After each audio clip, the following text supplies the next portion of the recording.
What if the worst thing imaginable didn't come with screaming, or blood, or warning, but with silence? George Sly's The Vanishing doesn't shock us with violence. It unnerves us with the calmness of it.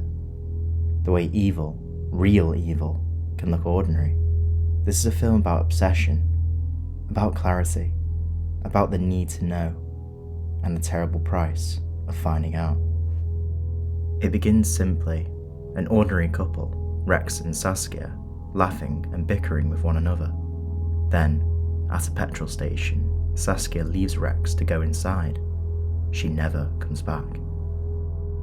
There are no screams, no commotion, she's just gone, and in that moment the vanishing hooks us with something primal. Not fear of death, but fear of the unknown. Rex's panic is our own. We imagine every possibility, replay every moment, desperate for a clue that never comes. But cleverly, the film refuses the release of answers. Instead, it forces us to live in that space between knowing and not knowing. 3 years pass. Rex can't move on. Not because he still loves her, but because he still needs to know. What happened on that fateful day becomes the defining question of his whole existence.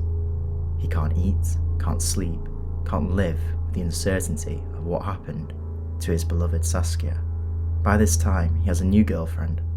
However, he ends up breaking up with her, isolating himself and spending his life chasing a ghost. That's when Raymond Lamorne enters, a polite, middle-class man with a family, a nice house, and a dark, twisted secret.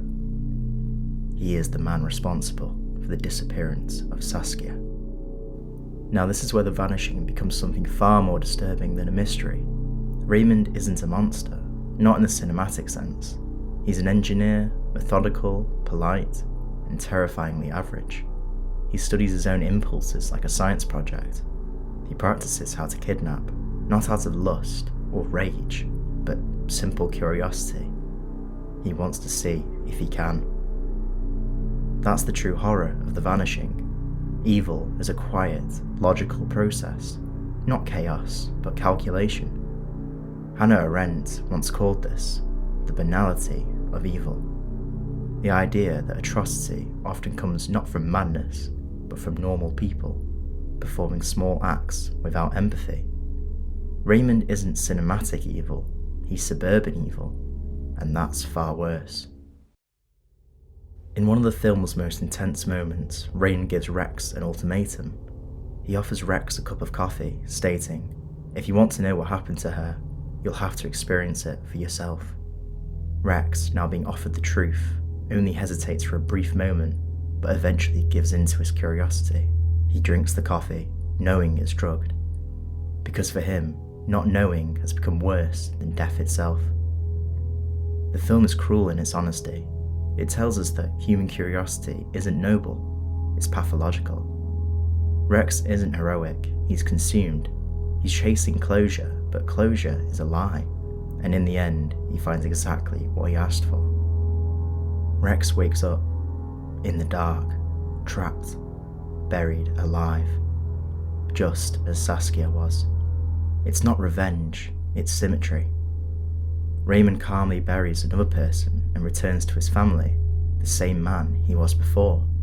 Life just simply goes on. That's the true terror of The Vanishing. Evil doesn't end with the act, it continues, quietly, politely, in broad daylight. The world doesn't notice. The Vanishing offers no catharsis, no answers that make sense. It's a film about our need for control in a world that won't give it to us. Rex's fate isn't just a punishment, it's the logical end of obsession. The horror of The Vanishing isn't that monsters exist, it's that they could be anyone.